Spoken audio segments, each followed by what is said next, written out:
Oke guys, welcome back to Daily Charting with Toshi, di mana kita akan daily chart your favorite cryptocurrencies. Dan sekarang kita masuk ke DCWT sesi kedua. Di mana di sesi kedua ini fokus kita akan lebih ke pembahasan komen dan juga charting altcoins ya.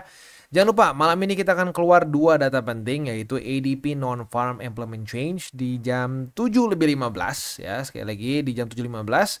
Dan yang kedua di setengah 10 malam akan ada crude oil inventories. Jadi buat lo yang punya posisi futures dekat-dekat ke jam rawan ini, pertimbangkan untuk tutup posisi kalau belum kena target TP. Ya kalau udah kena target TP udah gak usah dipikir lagi ya.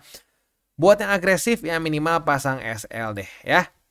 Oke, langsung aja kita kembali ke chart dan BTC rally. Ya, rally dengan lumayan signifikan, nyaris 2% kayaknya ya. Coba kita cek. Iya, nyaris 2% lah kurang lebih ya. Nah, ini apakah pembuktian bahwa BTC akan mantul di 520? Kalau sampai ini terjadi, ya berarti ini ya tidak mirip seperti di Januari ya, yang seperti kita bahas di CWT sesi pertama. Karena secara patternnya lumayan mirip nih ya, death cross saat BTC di atas and then jebol MA50 dan 20 jebol juga besoknya. Nah, tapi kalau besok jam 7 pagi BTC bisa rally dan daily close di atas dari MA50 lagi, nah, mungkin berbeda nih ya.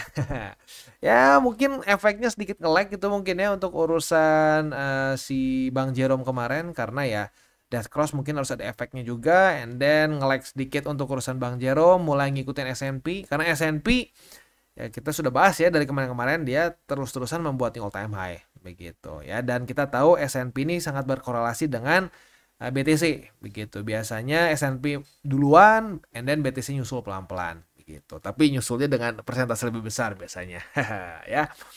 Oke. Untuk selanjutnya mungkin gue ingatkan lagi ya, event Margex masih diperpanjang sampai tanggal 10 Juli. Jadi buat lo yang tertarik bisa ikutan ya, karena sayang ini sebenarnya udah dekat ke target ya. Ini kalau 1 juta USD and then partisipan sampai 20, ini akan dibagikan si prize poolnya begitu. Jadi bagi lo yang tertarik silahkan bisa ikutan, karena seperti yang gue bilang tadi diperpanjang sampai tanggal 10 Juli ya. Oke. Langsung aja kita masuk ke BTCD. Untuk BTCD ya mantul di MA20 sesuai dengan pembahasan kemarin, dan sepertinya menuju lagi ke high selanjutnya ya. Ya sebenarnya nggak terlalu kaget bagi lo yang sudah tahu ya, selama masih QT balance sheet masih terus turun, paling cuma fake out doang yang ujung-ujungnya akan naik lagi BTCD-nya begitu ya. Nah, mumpung ngomongin ini ya, gue udah bikin satu video, nanti kan kita upload malam ya, dimana pembahasannya mengenai altcoin season. Karena gini loh ya, kan gue tadi pagi sudah bahas mengenai Bang Jerome yang tiba-tiba statementnya jadi mulai dovish nih ya, mulai mengatakan tidak akan di rule out kemungkinan untuk rate cut bulan ini. Wah, banyak orang berspekulasi, wah altcoin season nih dikasih cut rates. Nah, kita akan lihat datanya, faktanya gitu ya. Apakah benar cut rates equal altcoin season? Nah, buat lu yang mungkin belum terlalu sering atau mungkin kurang rajin ngedengerin DCWT, mungkin akan kaget dengan data yang akan kita sajikan nanti ya. Jadi buat lu yang tertarik untuk urusan itu, buat lu yang udah gak sabar, kapan nih Bang altcoin season? Bang Jerome ngomong kayak tadi, apakah kita akan dapat altcoin season? Nah, itu nanti kita akan jawab semua di video yang kita akan upload nanti malam. Begitu. Jadi sekali lagi buat lo yang tertarik untuk urusan altcoin season, mungkin pertanyaan di otak lo, apakah cut rate sama dengan altcoin season? Ya nanti kita bahas di situ deh ya, karena kalau dibahas di sini ujung-ujungnya nih video setengah jam lebih begitu ya. Oke, udah gitu aja ya, takut kepanjangan juga. Langsung aja kita ke komen. Untuk komen yang pertama dari Samsung Z4. Menurutku Bitcoin akan turun dulu sampai ke 96K dulu sih. Ya kalau cuma menurutmu sih ya nggak apa-apa, tapi yang pasti jangan sampai lu berpikir ini pasti begitu, karena tidak ada yang pasti begitu. Karena ya sekarang naik lagi kan gitu. Nah, kebayang gak sih kalau lu wah harus kesini dulu, kalau harus itu udah berantakan. Tapi kalau cuma menurutku sih ya nggak masalah lah begitu. Tapi lu harus siap kalau sampai tidak kena ke situ, karena banyak sekali orang yang nebak-nebak begitu, nebak-nebak BTC harus ke waktu di sini nih ya, waktu di sini lama nih. Wah, udah nih, udah nggak ada tenaga BTC, udah waktunya ke 95K ya, mirip-mirip kayak lu kan 96 ya. Waktu dulu tebak-tebakannya 95K. Kenapa? Ya nggak tahu, ada yang ngomong begitu katanya ya. Katanya dia sakti katanya, tapi nggak tahu. Pokoknya kata 95K ya. Nggak kesampaian kan? Nah, siap nggak? Kalau siap nggak kesampaian nggak apa-apa. Begitu. Intinya apa? Kita tuh harus seperti air ya, kita ngikutin aja market mau kemana gitu, jangan sampai kita memaksakan keinginan kita. Karena kalau mau dibilang ingin ya, gue inginnya begini, gue ingin tuh BTC ya turun dulu ke 50.000 ya, turun dulu ke 50.000 Pas gue ada duit, udah gitu naik lagi ke atas ya. Setiap gue ada duit turun dulu kalau bisa ya. Tapi kan ya market nggak peduli sama keinginan kita, nggak peduli kapan kita lagi banyak duit gitu kan. Jadi ya cara terbaik adalah dengan di DCA saja. Be like water kalau kata Bruce Lee ya, kayak air ya. Supaya ya gampang ditumpahin ke vas jadi vas, ditumpahin ke botol jadi botol gitu ya.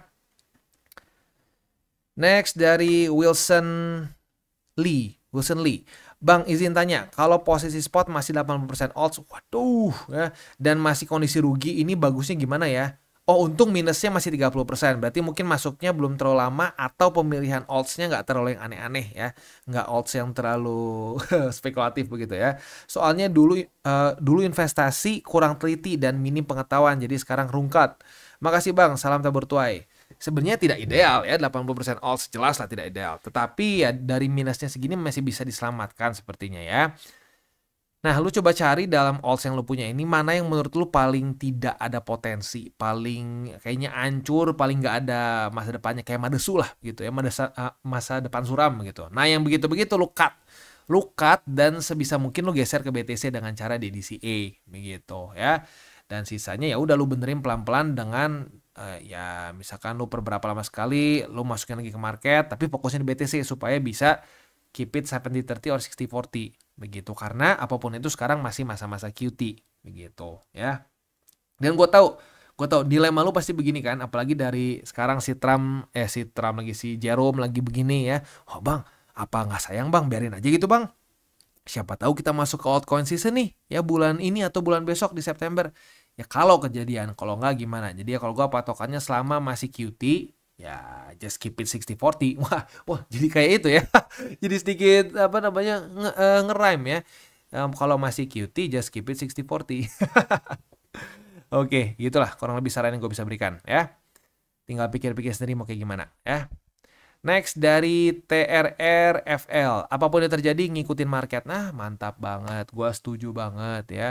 Kita nggak usah nebak-nebak dia mau kemana begitu. Udah aja diikutin, turun oke, kita ikutin turun, naik oke, kita ikutin naik, keluar SOP TP, yes TP asik ya, waktunya ambil rezeki. Begitu udah gitu aja hidup ya. Terus ya selain itu juga kita harus bisa mensyukuri apa yang kita dapat begitu, karena yang kadang-kadang bikin kita jadi tidak bersyukur tuh kenapa? Karena kita membandingkan diri kita sama orang lain. Kalau gitu caranya nggak akan pernah puas begitu. Misalkan kita dapat berapa miliar begitu ya. Wah mantap nih. Tapi ngeliat orang lain, waduh ini ada dapat puluhan miliar. Aduh gue cuma sedikit ya dibanding dia. Nah itu nggak akan pernah lancar lah rezekinya kalau orang kayak gitu. Nggak bisa bersyukur sama apa yang kita dapat begitu. Jadi yang ngikutin terus market dan bersyukur itu dua kunci lagi yang penting lah selain dari 3 golden rules dan lain-lain yang kita sudah sering bahas gitu ya. Next, ini hati-hati ya, makin banyak yang seperti ini dan nggak mungkin semua kita delete, nggak mungkin kita ya pokoknya udah susah lah. Satu udah pernah coba tapi akan terus ada bot-bot yang baru dan akan ada lagi begitu. Jadi ya tinggal jangan diwaro aja gitu, karena kelihatan sekali kok ya kalau dia cuma sekedar cuma sekedar spam gitu ya. Next dari buruh Graji, bang misal 80% main future di meme coin terus cuannya kita masukkan ke spot BTC, apakah baik bang? Ya selama lu nggak boncos di main future sih ya nggak masalah begitu, cuman ya hati-hati aja gitu, karena main futures di meme coins apalagi 80% ini maksudnya 80% portfolio ya resikonya tinggi begitu ya. Sebenarnya bagus sih mau dimasukin ke spot BTC, tapi ya ini main futures di memes apalagi 80% dari porto ya, kalau gue asumsi ya itu resikonya tinggi di situ sih. Kalau gue lebih menyarankan lu mau masuk ke BTC udah mendingan dari penghasilan lu, duit dingin ya, udah dengan catatan lu udah punya duit buat emergency ya, alias emergency fund, uang darurat begitu ya. Nah dari situ lu udah beres semua tanggungan lu udah beres, baru uang dinginnya lu masukin ke BTC begitu ya. Karena futures tuh ya itu ya kita nggak pernah bisa pasti gitu. Jadi kalau futures sih gue ngeliatnya lebih ke ya buat nambah-nambah lah, duit piknik begitu ya, duit ngopi ya, walaupun kalau ya kadang-kadang dari hasil profit futures kalau dipakai ngopi kayaknya bisa bangun 10 tahun tuh kayaknya. Tapi ya intinya bukan untuk tiba-tiba jadi kaya begitu ya. Next dari Ezra Fritz. Halo Bang Toshi, mau tanya nih, kan kemungkinan besar tahun ini altcoin seperti Solana dan XRP itu akan disetujui ETF-nya. Kalau itu terjadi berarti bisa menarik minat institusi besar. Jadi harganya akan koin tersebut akan naik signifikan. Teorinya seperti itu. ETH enggak buktinya kan ya. ETH dulu digembar-gembor, wah setelah ETF spotnya on ya, ini akan bisa mendekati BTC begitu. Bahkan ada yang mulai dulu ngomong flippening ya. Flippening itu maksudnya ETH bisa mengalahkan BTC secara market cap. Ternyata nggak kejadian begitu kan. Malah ETH sekarang ngedetnya setengah mati begitu. Jadi jangan terlalu banyak berharap di situ lah ya. Saya termasuk investor yang resikonya medium to high, tapi bukan high risk banget. Jadi ya medium to full lah mungkin ya kalau bahasa sigarnya ya. Mohon saran untuk ambil momentum ini. Baiknya buat portonya seperti apa ya untuk risk medium high. Jadi koin yang mau saya hold BTC, ETH, Solana, XRP. Baiknya dibuat berapa persen masing-masing. Thank you so much Kotoshi. Still ya. 60% itu udah menurut gue udah lumayan beresiko. Kalau mau lebih nggak beresiko di 70% gitu. Karena gini, kalau masih dalam masa-masa QT ya, kita nggak pernah bisa tahu apakah kita lagi bakal ditipu lagi begini nggak gitu. Karena balance sheet-nya masih ya begini aja masih terus turun gitu kan ya. Dan saat ada fake out tipis-tipis kita juga nggak pernah bisa tahu, dan banyak sekali yang kena gitu. Jadi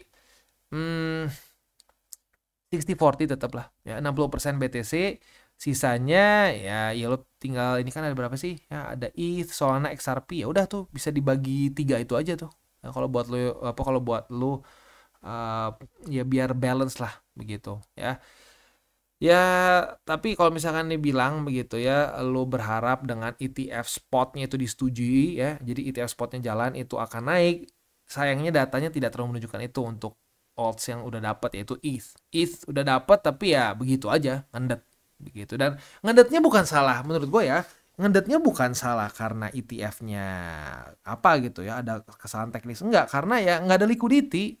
Saat nggak ada liquidity, ya orang-orang lebih nggak berani untuk pegang alts begitu ya. Udah gitu aja. Next, yang terakhir nih dari Anti Dukun, DCA is key. DCA is the key. Ya boleh juga. DCA is the key. 3 golden rules fondasinya. Tidur nyenyak, kopi tambah nikmat. Sukses terus Matoshi dan tim TCI. Salam bertuai. Mantap. Yes, benar ya, kopi tambah nikmat ya. Karena yang nggak stres begitu ya. Mantap, gue paling seneng kalau nggak dengar orang, wah bang mantap bang, gue setelah bareng TCI jadi nggak stres. Nah itu tuh udah ciri-ciri bahwa udah bener gitu, ciri-cirinya bener. Kalau lu nonton TCI masih stres gitu ya, nonton DCWT tiap hari masih stres, berarti nggak didengar dengan baik kemungkinan besar begitu. Karena efek yang paling sering terulang yang gue lihat orang yang get it adalah dia udah nggak stres setelah nonton TCI begitu ya. Udah sip, beres, itu aja kurang lebih untuk hari ini ya komen-komennya. Selanjutnya kita masuk ke buy limit. Tetapi sebelum kita masuk ke buy limit, seperti biasa gue akan disclaimer dulu bahwa semua konten dari TCI bukanlah financial advice. Ini semua bentuknya adalah edukasi ya. Lalu bagaimana cara mendukung TCI? Ada banyak caranya. Lo bisa like our video, bisa share our video, itu juga bisa menggunakan link referral kita di bawah. Dan sekarang kita akan dengar dulu pesan-pesan dari sponsor kita pada hari ini. Oke, today's video is brought to you by Margex. Dan Margex ini adalah suatu platform yang fokusnya lebih ke trading futures ya. Nah, yang menarik dari Margex, makanya sekarang sedang ada event trading competition dengan price pool sebesar 1000 USDT, dan setiap ada 1 juta USD dalam bentuk trades akan add 100 USD lagi ya. Ini berlangsung dari tanggal 25 Mei sampai tanggal 30 Juni. Jadi masih ada waktu yang cukup panjang ya. Nah, untuk event ini sendiri ya, quite simple ya, kita tinggal buka a single trade ya, dari $10 sampai 100 USD ya. Nah, di situ lo akan eligible untuk mendapatkan reward. Nah, ini untuk top 20 user. Jadi ya lagi-lagi ya, siapa yang paling tinggi maka dia akan menang gitu. Jadi untuk trading competition, sekali lagi 1000 USD dalam bentuk price pool, dan juga setiap kali ada tambahan volume sebesar 1 juta USD akan ada tambahan 100 USD lagi ya. Berlangsung dari tanggal 25 Mei sampai tanggal 30 Juni. Nah, untuk Margex sendiri ya, mereka itu seperti yang gue bilang tadi di depan ya, fokusnya lebih ke futures. Nah, di sini walaupun ya fokusnya ke futures, bisa juga convert lah. Untuk convertnya ini, lo bisa convert ke beberapa major cryptocurrencies ya. Kayak contoh, lo mau beli dari USD, misalkan mau ke mana? Ke BTC gitu. Nah, lo bisa beli gitu ya. Ke beberapa major cryptocurrency bisa ya. Nah, tapi baik lagi fokusnya lebih ke futures.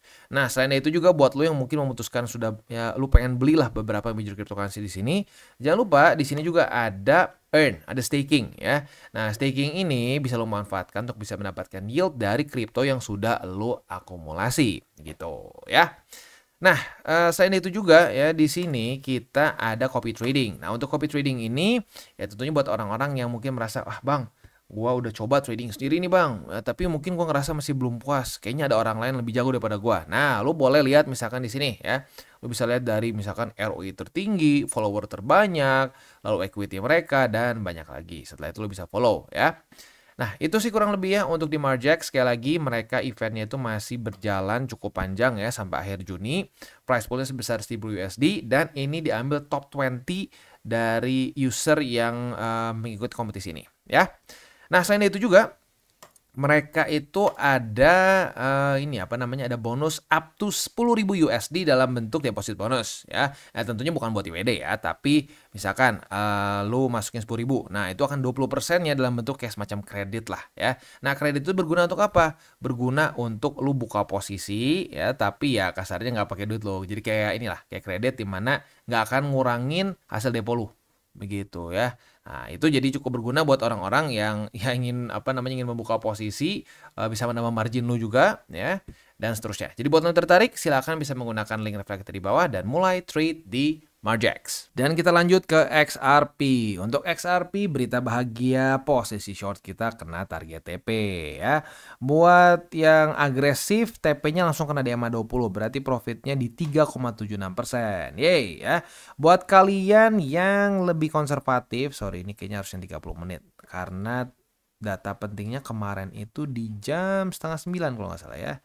Bang Jerome tuh setengah 9 kalau nggak salah. Coba, yes setengah 9. Buat elu yang tutup di setengah 9, profitnya berapa nih? Oh, oke, not bad at all ya. Apa namanya, kan bukannya di sini ya? Sorry, bukannya tuh tadi di mana ya?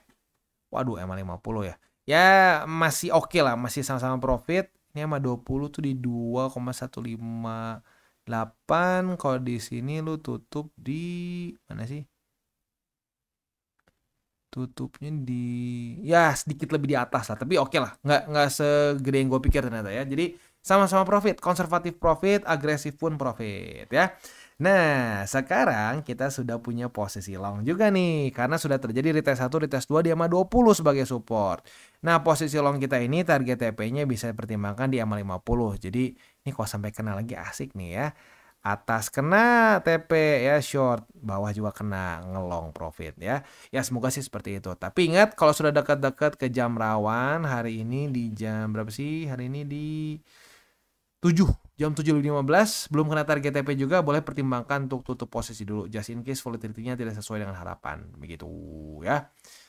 Next, Cardano. Untuk Cardano, nah ini ya kalau tadi XRP profit, Cardano-nya sayangnya cut loss begitu ya. Buat lo yang cut loss di jam mana sih? Nah di sini ya, lebih kecil ya. Loss-nya lebih kecil. Lu cuma minus berapa sih? Coba kita cek ya. Sebentar, klik.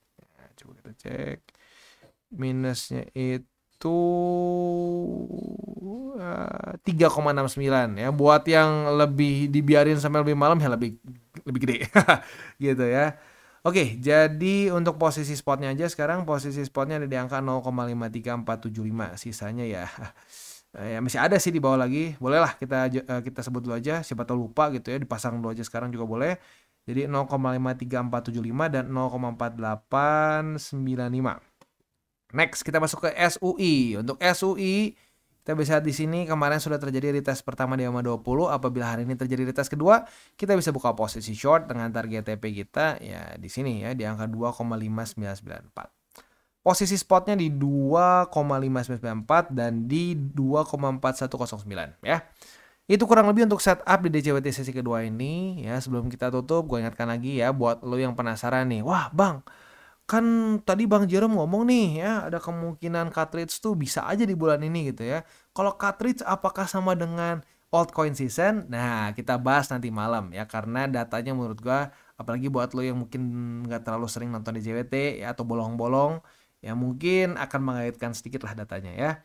Yaudah, itu aja remindernya dan sisanya seperti biasa ya, 3 golden rules. Jangan berkawang panas, jangan over leverage, berpikirlah jangka panjang. Dan salam tabur tuai. Ingat, apa yang lu tabur kan lu tuai, jadi taburlah sebanyak mungkin hal baik. Oke guys, jadi itu adalah akhir dari segmen DCWT kita pada hari ini.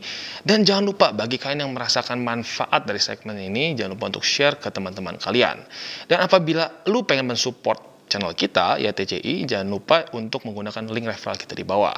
Nggak wajib ya, tetapi apabila lu menggunakan link referral kita di bawah, ada macam-macam ya, dari Bybit, Huobi, Maxi, toko kripto, dan banyak lagi ya. Ya, walaupun nggak wajib, tapi kalau menggunakan link referral kita, lu secara langsung membantu perkembangan dari TCI. Dan satu lagi, jangan lupa juga untuk join Telegram group kita, di mana kita bisa ngobrol-ngobrol santai mengenai dunia cryptocurrency secara dua arah. So, jangan lupa untuk like, subscribe, click the bell icon, and see you on the next video.